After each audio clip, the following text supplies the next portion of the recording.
Nagpakitang gilas ang mga kalahok sa radio-controlled vehicle competition na inorganisa ng Baguio Gentlemen Crawlers at isinagawa sa Baguio Palace Hotel. Dinaluhan ang nasabing palaro ng mga bata at adult competitors. Pinangunahan ito nila Oliver Co at Mark Estrecho ng Baguio Gentlemen Crawlers. Hindi na lamang simpleng laruan ang radio-controlled o RC vehicles. Dito sa Baguio City, patuloy na dumarami ang mga nahihilig sa RC, cars, trucks at crawlers, isang hobby na nagbibigay hindi lang aliw kundi mahalagang samahan sa komunidad. Ayon sa mga RC enthusiasts, malaking tulong ang paglalaro ng RC vehicles sa pagpapalipas ng oras at pagbawas ng stress, lalo na sa gitna ng abalang trabaho at araw-araw na hamon ng buhay. Sa bawat pagpapatakbo ng RC unit, nahahasa rin ang konsentrasyon, hand-eye coordination at kakayahang mag-isip ng solusyon sa mga problemang teknikal. Hindi rin maikakaila ang benepisyong teknikal ng hobby. Marami ang natututong mag-assemble, mag-repair at mag-tune up ng kanilang RC vehicles na nagbibigay ng pundasyon sa kaalaman ng electronics at mechanics. Para sa ilan, nagsisilbi rin itong unang hakbang tungo sa interes sa engineering at robotics.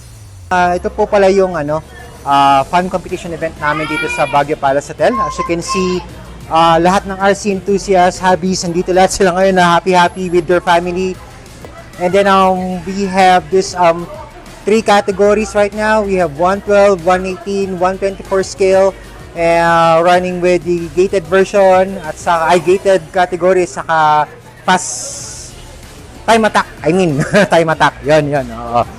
Tapos, ito, meron din makita nyo malagalaro dito. Ito yung mga 110, 112 scale. Yan. And then we are planning na ito ay maging regular na. Para at least makita na magsama-sama yung RC family. Nagkakanuhan ng ideas about RC and how to upgrade your RCs. And yeah, we are inviting everyone to come and join us. More information or updates coming soon. But we're looking forward, make it monthly, okay, here in Time-Lapse Hobby. So kapag kailangan nyo ng RC parts, kailangan nyo ng RC, merong hobby shop dito sa Time-Lapse Hobby. And yeah, we invite everyone to come and join us with this fun competition. As you can see, hindi siya stress-free. Hindi siya stress. Nag-enjoy lahat ng players. Happy lahat ng players.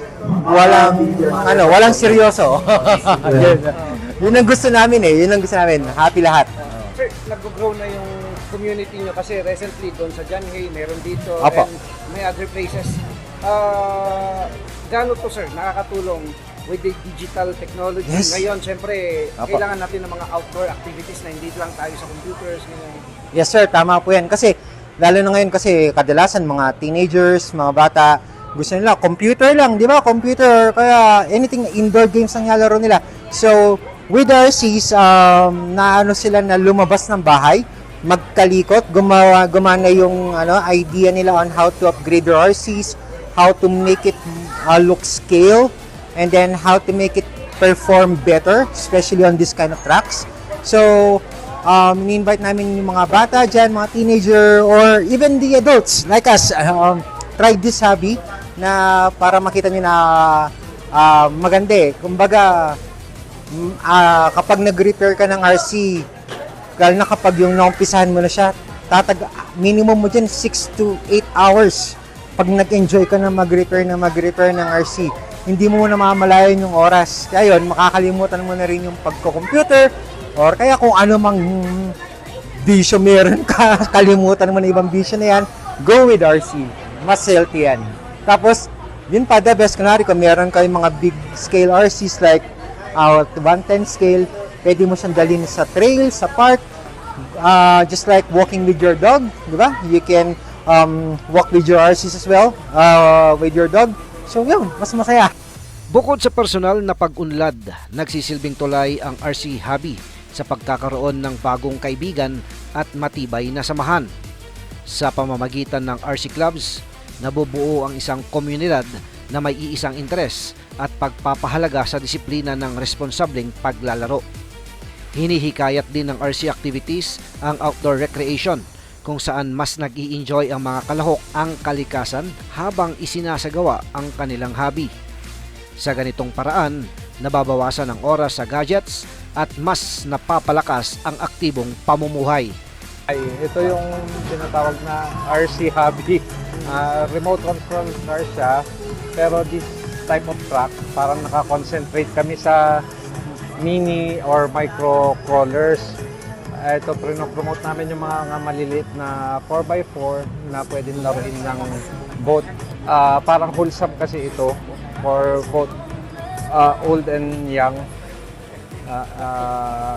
It's a very nice for bonding, family bonding, and also namin na umiwas sa computer yung mga bata.